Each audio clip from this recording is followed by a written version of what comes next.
Rewind. Your Week in Review is sponsored by the Wisconsin Realtors Association, bringing Wisconsin communities to life with great homes, businesses, and neighborhoods. The Wisconsin Realtors Association, the voice of real estate. This week on Rewind, Your Week in Review. The retired Supreme Court justice examining the 2020 election plans to release details of his investigation next month. Plus, the top Republican in the state assembly punishes a member from his own party for falsehoods about the election. And lawmakers take aim at gun laws to kick off their first session of the new year. All this and more on Rewind, Your Week in Review for January 21st. Hi, I'm Emilee Fannon. And I'm J.R. Ross. Jared, this week, let's start with Gableman update in his election investigation. We are actually going to see some recommendations from Gableman's report by the end of February. That's what he actually told you. And then Speaker Voss kind of confirmed that's going to happen. But a spokesperson also said there's no way that this full investigation is over by any means. What these legislative recommendations are basically that Voss wants to get his hands on them and then in turn them into legislation to vote on before the legislative session is over for the year. And like I mentioned, this investigation will continue even after this report is produced. And Assembly Speaker Voss said he's fine with that. He's fine with Gableman doing this past February, and once again is blaming the delays on Gableman's investigation for this ongoing lawsuits challenging the probe. And quote, he said, I have been saying it. It wouldn't have been for liberals suing us. Would have been concluded by December. So once again, Gableman's investigation is going to be prolonged. We actually had some Democrats introduce a resolution this week as well, once again calling to end Gableman's investigation. Now, we know resolutions don't quite do anything. It's more of a statement. So let's first hear from some Democrats and Assembly Speaker Robin Voss once again defending this probe and why it's necessary. Right now, there is no end in sight to the Gableman investigation unless this body chooses to end it. Michael Gableman is now embroiled in multiple lawsuits that threaten to extend not just beyond the end of session in March, but possibly even until this November's election. And we are still debating an election now well more than a year ago that was decided and settled through multiple recounts, investigations, and audits that made clear that Joe Biden won the state of Wisconsin. And so our resolution is intended to set that election aside so that we can all prepare for the ones that we have ahead of us this year and to stop wasting taxpayer dollars with potentially no limit on an investigation that clearly has lost any sense of purpose and is just designed to go on forever and line the pockets of Michael Gableman and the people he's hired. So also, Gableman, late Friday, JR, you actually broke this news that he issued even more subpoenas to look into voting equipment that has been kind of heightened by conservatives and far rights as that they are the problem of spreading kind of conspiracy theories. These are the voting machines that are fraudulent, which we know is not true, or there hasn't been at least any evidence of it. So kind of just recap us on the new subpoenas, and I guess, is this a good thing that we're probably going to see some recommendations by the end of February? So first, remember Robin Voss was saying, I want this done by the end of February. I want this to wrap up, so I get these recommendations.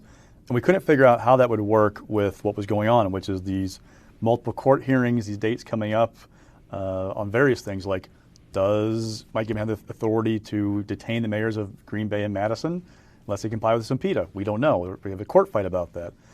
This kind of answered that question of they're going to get the recommendations in, but they're going to keep fighting these questions about the authority legally of being able to issue subpoenas and pursue these answers from these mayors. So, okay, so now we know it's going to go on. Again, how long? When's it going to end? Especially if you're going to try and subpoena two out-of-state companies. So there's another thing. I'm not a lawyer, I've said that many times, so I can't tell you what the law says about this, but I am not sure how a attorney hired by an assembly committee, essentially the assembly speaker, to carry out a legislative review has the power to compel two out-of-state companies to turn over records. I don't know how that works.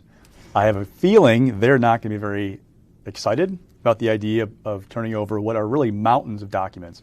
Looking at the subpoenas themselves, they want every communication with anybody in Wisconsin, essentially, about the 2020 election that they had.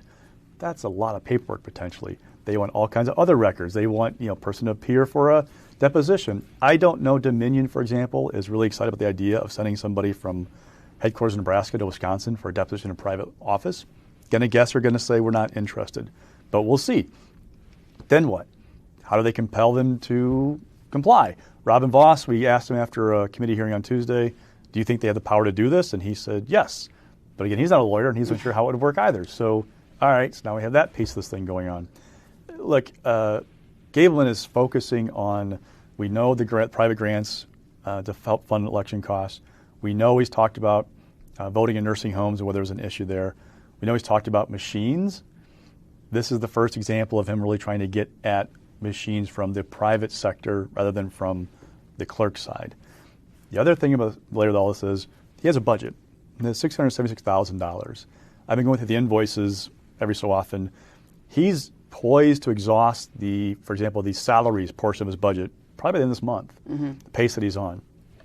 What happens then, right? Because we're used to covering joint finance, the budget committee where they have to approve moving money around in the budget, right? Right. I asked Robin Voss, well, do you have to approve this? Like, how does this work? He said, no, long as they have this overall budget, they can move money around. As long as he keeps on the invoices, we're okay. But people raise the question, well, how does this work then? Because, again, I've never seen this before. You put the X dollars into salaries, Y into office supplies. It was $2,000 for office supplies. He spent $5,000 on 3 computers last month alone. How does that work? Again, Voss says, we'll just sign it, it'll be okay.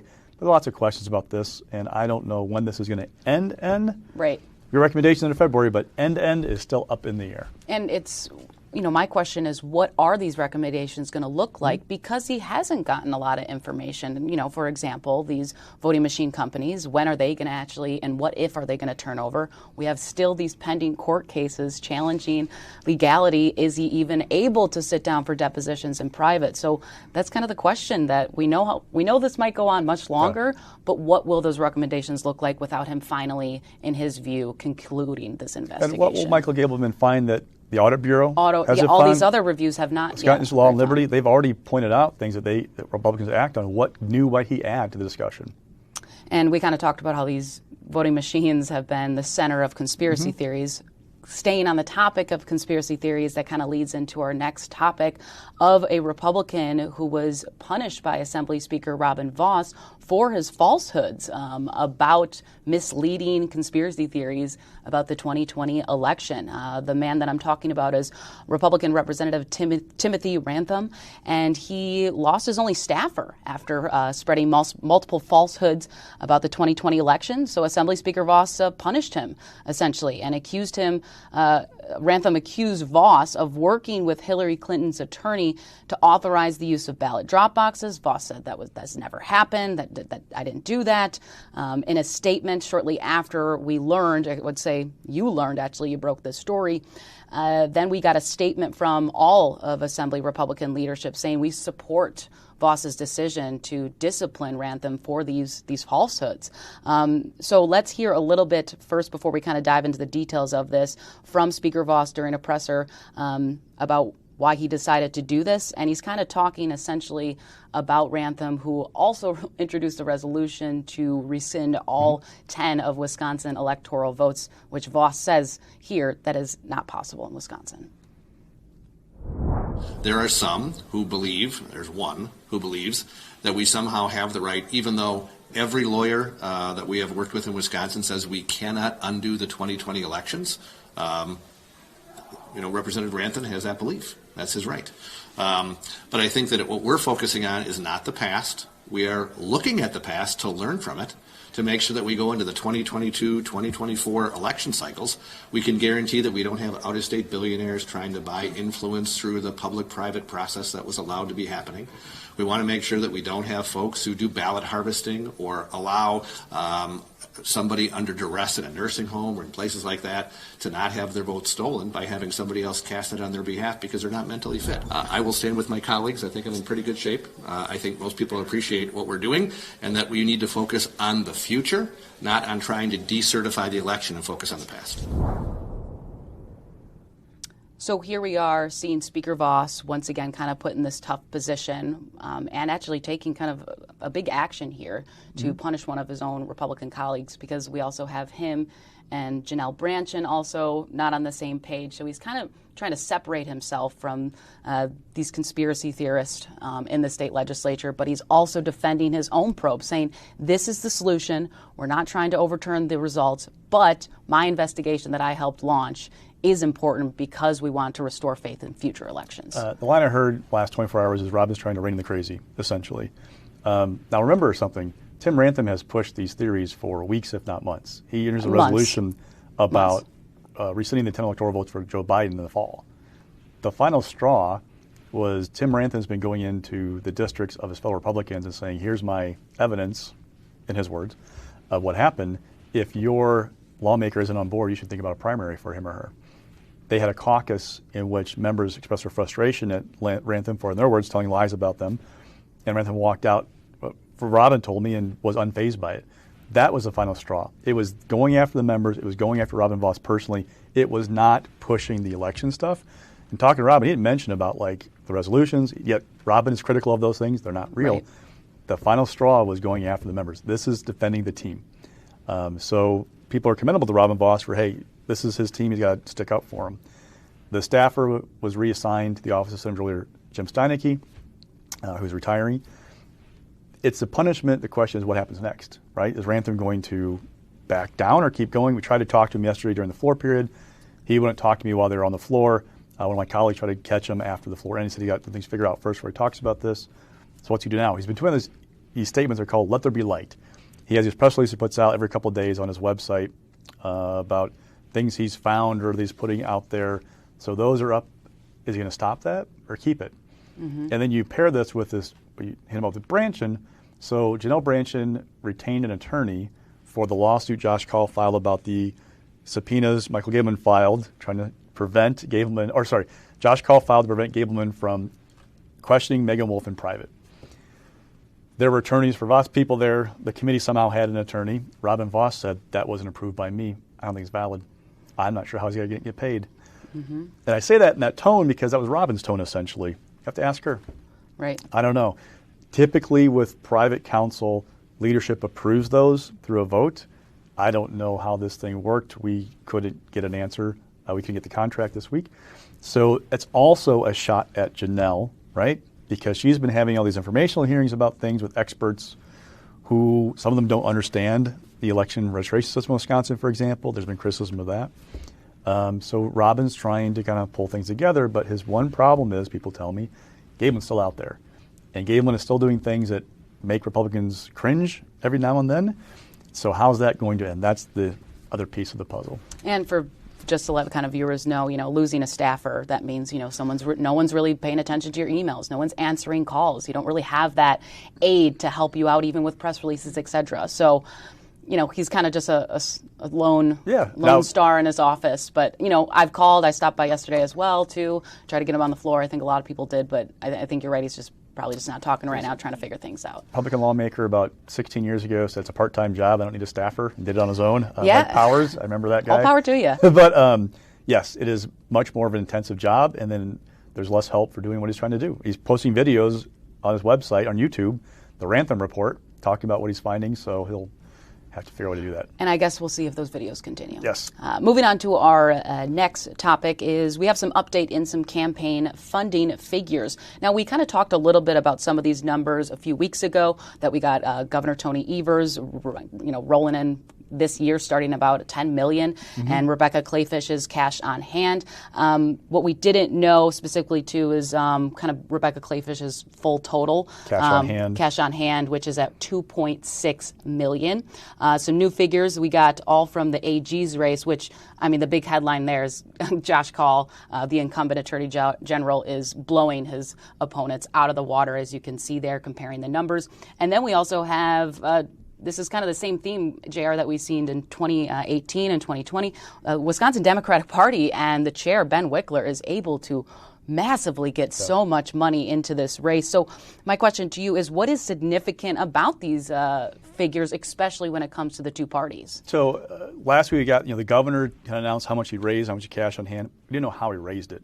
The report shows that he outraised Clayfish and individual donors. That was important to people I talked to because the state party is such a financial windfall for Evers that if it was like $5.5 million raised but half it from the party, that's a different story than raising more than Clayfish from individual donors. And the party is linked to the candidates now because of the way Republicans rewrote finance laws in 2015, I think it was. Parties can make unlimited contributions to candidates and also accept limited donations. So, for example, J.B. Pritzker, Illinois governor, gave his campaign $90 million this past week. He gave the state party, Democratic Party of Wisconsin, $490,000 last 6-month period. That is more than the Republican Party of Wisconsin raised overall. Mm-hmm. That is money that helps Evers, it helps Josh Call, it helps Democrats up and down the ticket, whoever the Senate nominee is going to be. It helps with infrastructure. You have to look at the candidate and the party to get the full financial picture. Republicans are behind in the state party front because donors like Wisconsin's a swing state and you have the governor in office. That's a big draw.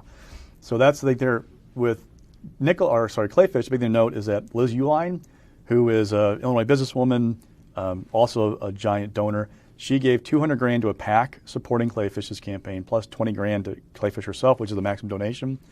We've all been watching because Dick Uline, her husband, supported Kevin Nicholson in 2018 Senate campaign. Yeah. Now, I don't know about your relationships, but my wife and I can't write big checks that cancel each other out.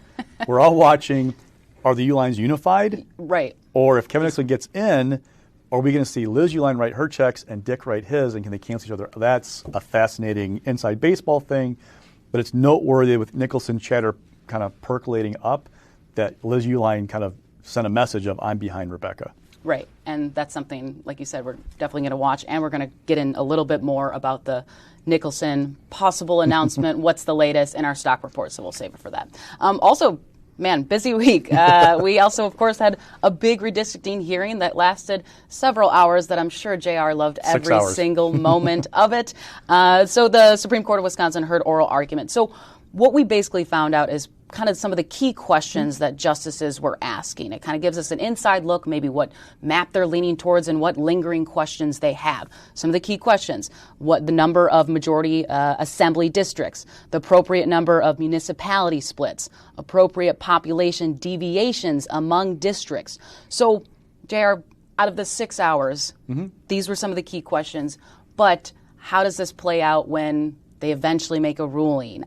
Did they lean towards one map over the other? And what are still some of those questions we're left with? So let's start with the first question. The appropriate number of majority black districts. Under current law, we have 6 in the assembly. Governor Evers tried to create 7. Republicans created 5. Now, when I say 7 on the governor's map, know that he expands the definition of black to eliminate the black heritage. You get these districts that are about 50% black voting age population.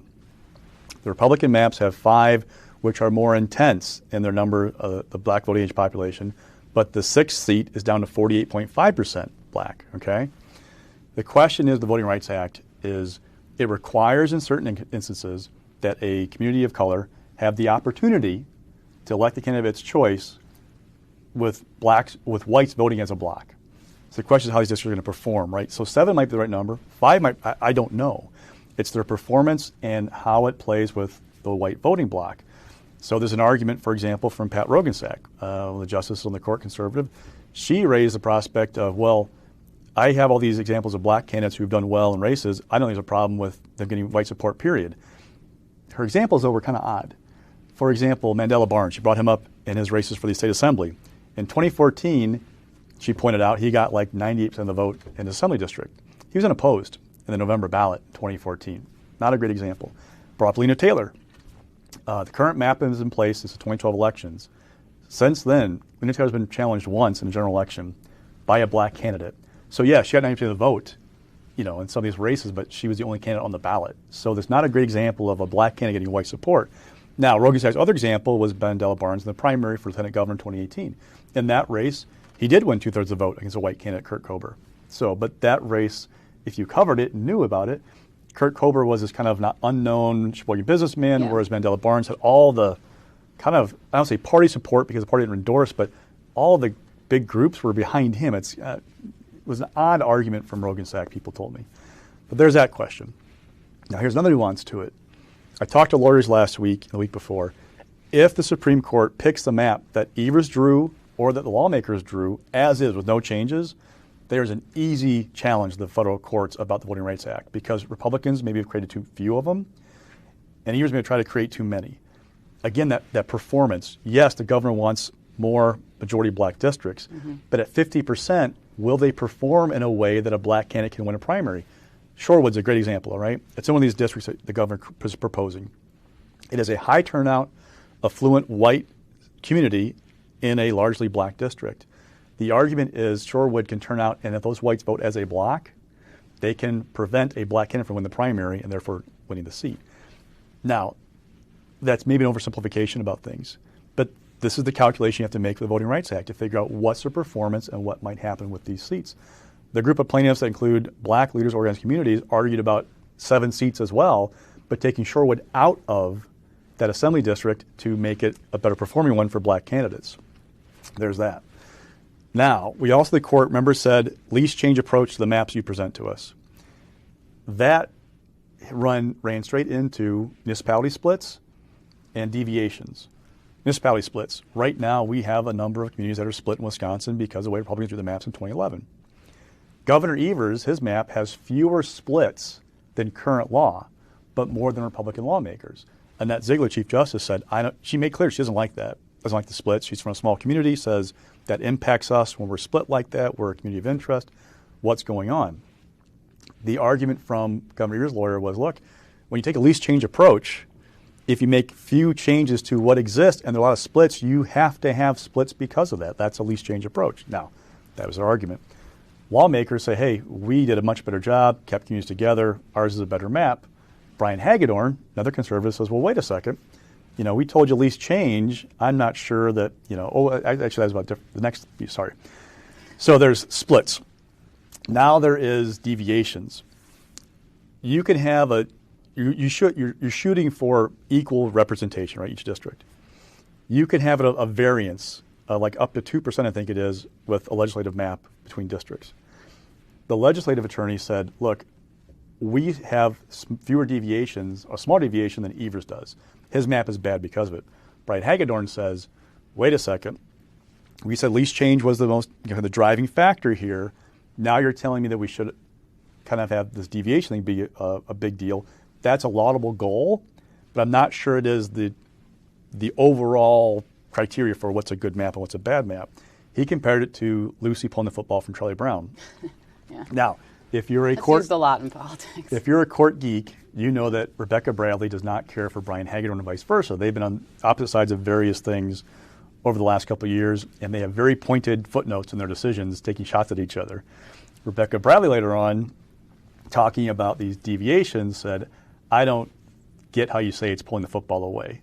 So just a little elbow at Brian. Jabs, yeah. So, but those are just a couple of the key things. Appropriate number of black districts in the assembly, the number of splits of communities, because a goal is to keep communities together, communities of interest together, and then what's the appropriate deviation? Because Evers makes fewer. You get this split thing is an issue for Ziegler, and the deviations thing is an issue for a couple others. So what I'm getting at is I don't know where the justices are about the map. Right. And back to another point, if they pick the Evers or the Republican map as is with no changes, they don't do that. They can change a map. They can move a line. They can draw out one as well, yeah. That would be the avenue to go to the federal courts. And by the way, which court do we go to? It's a 3-judge panel. It's had a suit pending before it. They put on hold while this is going on. Typically, when the state Supreme Court issues a ruling and there's a federal issue involved, the appeal goes right to the U.S. Supreme Court. Just the wrangling about where it goes next could delay things. We're getting up to the timeline. The Elections Commission. I was just going to say the timeline too, because we can't wait 2 months. The Election Commission wants maps by March to have them in place by April 15th when nomination papers go out. Typically, they're done by June 1st. Primaries in August. So you could see in theory, you can see a map approved by the Supreme Court and then an appeal that goes on beyond the November election, which Oh, boy. Let's not go there yet. Right. But in theory, you could see that playing out. It could be a long process depending on how this goes. Mm-hmm. Let's move on to our next topic. Thank you so much for that in-depth recap. We're going to move on to Assembly return to the floor for the first time in the new year, and kind of had three, I would say, themes on Thursday. One dealt with expanding gun laws. Another was vaccine tampering, and another significant bill would be longer work hours for minors, and the tie-in there is Republicans believe allowing minors to work longer hours over the summer would alleviate some of the labor shortages that we're seeing in the state. So to just summarize some of the gun, I would say they were pretty controversial on the floor, took up most of the debate. One would lower the concealed carry age from 21 to 18, allow legal gun owners to carry their weapon in their car when they're dropping off or picking up their children from school, and allow anyone with a concealed carry license from any state to be armed and carry in Wisconsin. Vaccine tampering, this comes out of a situation that actually happened in Wisconsin where a doctor spoiled some vaccines. Basically would change the law that it would become a felony if you intentionally destroy or spoil vaccines in Wisconsin. That was also another Republican proposal. So I want to go back to the gun debate because, like I mentioned, that was the main controversial bills that most Democrats spoke about on the floor. We're going to hear from a Democrat and Republican. Democrats' argument here is that essentially what lowering the concealed carry age would do is you would allow high school seniors to be able to have a gun on school grounds. Democrats call that dangerous and outrageous. Republicans saying, well, hey, if you're 18 to vote, you should be able to conceal carry in Wisconsin. So let's take a listen to some of the arguments. This bill is not the mentored hunt and the kinds of bills that are for hunting safety. This is for a concealed carry permit. What we are facing with the passage of this bill is an 18-year-old can go out, illegally purchase a firearm, sit on school grounds, go to school events, and have that concealed carry weapon with them, with their friends, a high school senior. Does this sound like something the state wants? It is not. We do deny people the ability to own guns sometimes. When they've been convicted of felonies, you can't possess a firearm anymore. Why? Because you've committed a crime. What crime has the 18, 19, and 20-year-old student or young adult committed? The crime of not being old enough yet? It's ageism. It's unconstitutional. And if you actually respect either the Wisconsin or the state constitution, the Wisconsin Constitution or the federal Constitution, you have to vote yes. And the Assembly is going to be returning next week as well, so got a whole nother host of bills that they're looking to vote on and pass. But most of these bills that we just summarized, we know they're likely doomed for Governor Evers' veto pen. Republicans are just trying to, muster up support heading into election year. Look what we did, look what we passed, look what the governor blocked. Let's get to stock picks this week. Rising this week, we have some rising young new Democratic stars, I guess you could say, in the Assembly Democratic leadership. So Assembly Dems completed the leadership shuffle this week. So remember, Gordon Hintz stepped down. Greta Neubauer became minority leader.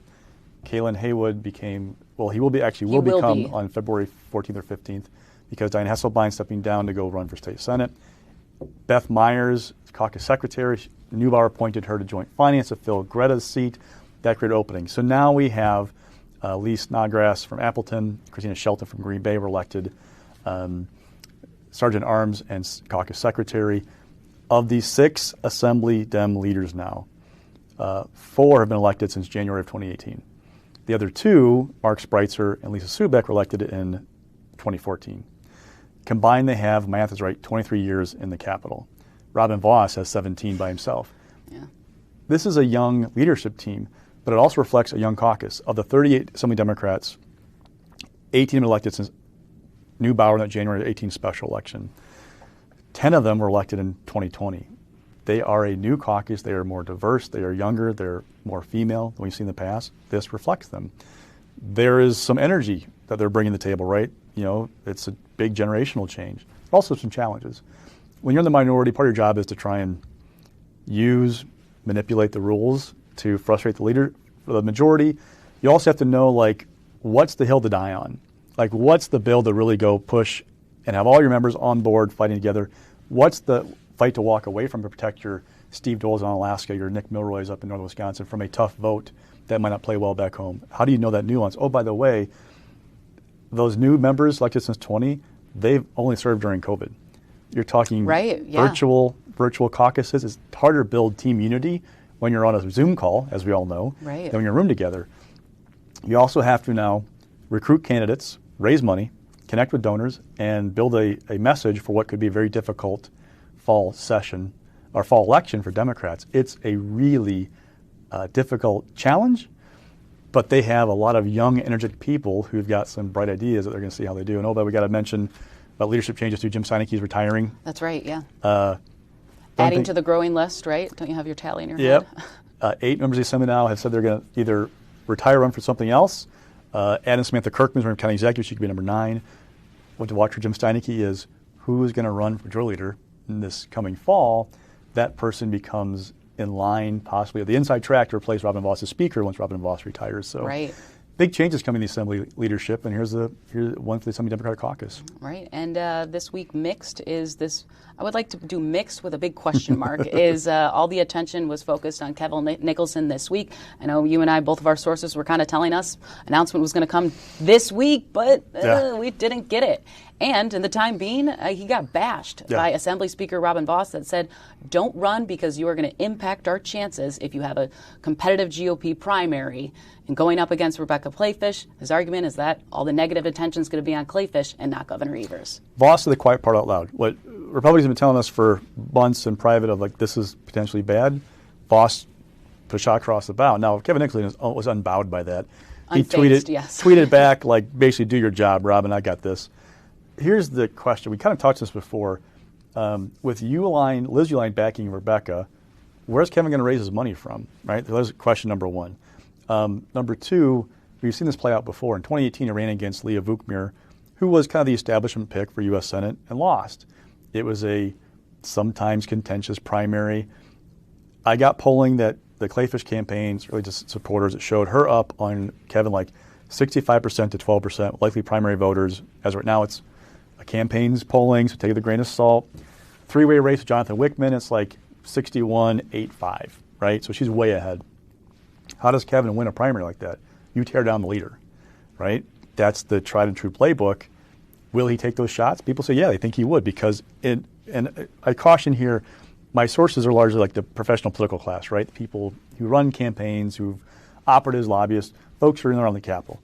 They're not big fans of Kevin Nicholson's, right? They see him as this guy that they think is opportunistic, who's nakedly ambitious, and Kevin Nicholson doesn't care for those guys whatsoever. He is running as this kind of outsider thing, so he could care less about them. But my sources look at it like Nicholson will not care about Rebecca Clayfish or the team. He cares about himself. So if tearing her down is what it takes to win, he'll do it. Now, primaries can be good things for candidates. Tony Evers had a 12-way primary, 10-way, whatever it was. 16 when I first got into Wisconsin in so 2018. Came and went in the end. A couple dropped out, but yes. So he did well. He did well because of it. It helped get attention for him. Message out, excuse me. But nobody took shots at Evers in that primary. Donald Trump had a 16, 20, 25-person primary in 16. They didn't really go after Trump until it was too late. Like, they didn't take him seriously at first, right? It helped sharpen him as a candidate on the stump and all that kind of stuff. So primaries can be good, but they can also be drain your resources. If you're on constant attack, it can be bad for your numbers. So there are all kinds of things like that out there people are wondering about. And then who would help Nicholson, right? Does Dick Uihlein write a check? These groups that do ads, like, call Emilee Fannon and tell her she's a horrible person. Not that anybody would, I'm assuming. But we get those all the time, though. The people who do those ads, they care about the check. If you write a check big enough, they'll run the ad. Totally. So who's going to write the check to help him out, to get that ad run? It's a lot of unknowns out there, and the biggest one is, when's he going to announce?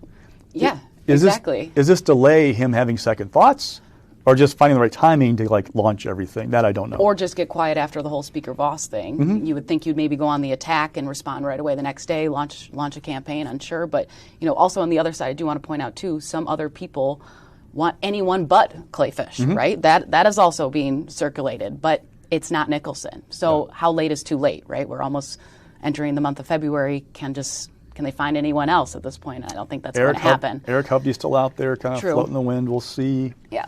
There's time, but Hovde can write a check.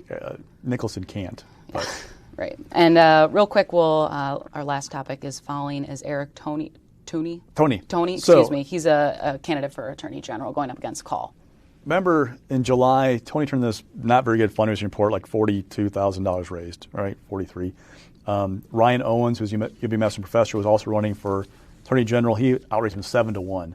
And people, like conservatives, like the activist base, liked Ryan Owens because he was a conservative fighter, whereas Eric Tony had this cardinal sin of filing charges and dropping him over violating Governor Evers' stay-at-home order, right?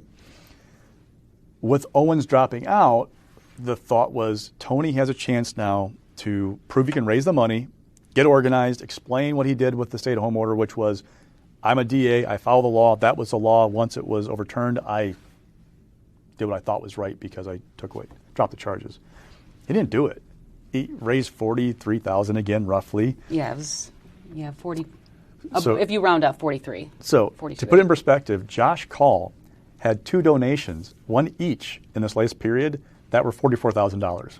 That's more than Tony raised the entire 6 months, all right? Yeah. Now you have Adam Jarko formally announcing. Now Jarko got in last fall basically to prevent Tony from having a chance to coalesce Republican support and to find somebody else. Jarko wanted somebody else to run. Nobody else stepped up. Jake Curtis, who's an attorney, he thought about it. He decided no. That got Jarko more serious. Now he's got announced a campaign team that includes Adam Hitt, the former state Andrew Hitt, the former state party chair. He's on there. Rick Graber, another former state party chair. David Prosser, former Supreme Court justice. Congressman Tom, some Republican heavyweights.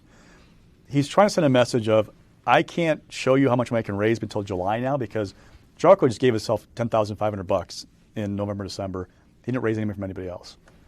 We won't know if he's a for real candidate until July. That report comes out, the fundraising report. That team is supposed to send a message of he's for real. He's got the support. He's going to be decent. Jarko's never been a prosecutor, though. We like DAs. We like prosecutors running for Attorney General of Wisconsin. Right. That's been proven. But if the environment's bad enough for Democrats, can you overcome that? So Jarko, some Republicans think the primary's already over, that Tony missed his window and Jarko's going to run away with this thing. We'll see about that. Then it becomes a question of, can a non-prosecutor beat a sitting attorney general in a good environment for Republicans? Oh, by the way, that's as of right now. Things could get better. If COVID is better in September, if inflation is down, if gas prices are going to peak in May, Biden's numbers are going to be bad in May when gas prices go up again.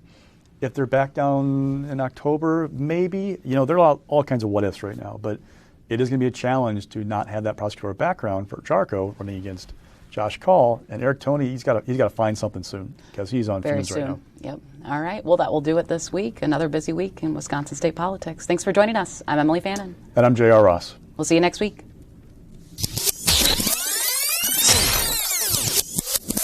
Rewind. Your Week in Review is sponsored by the Wisconsin Realtors Association, bringing Wisconsin communities to life with great homes, businesses, and neighborhoods. The Wisconsin Realtors Association, the voice of real estate.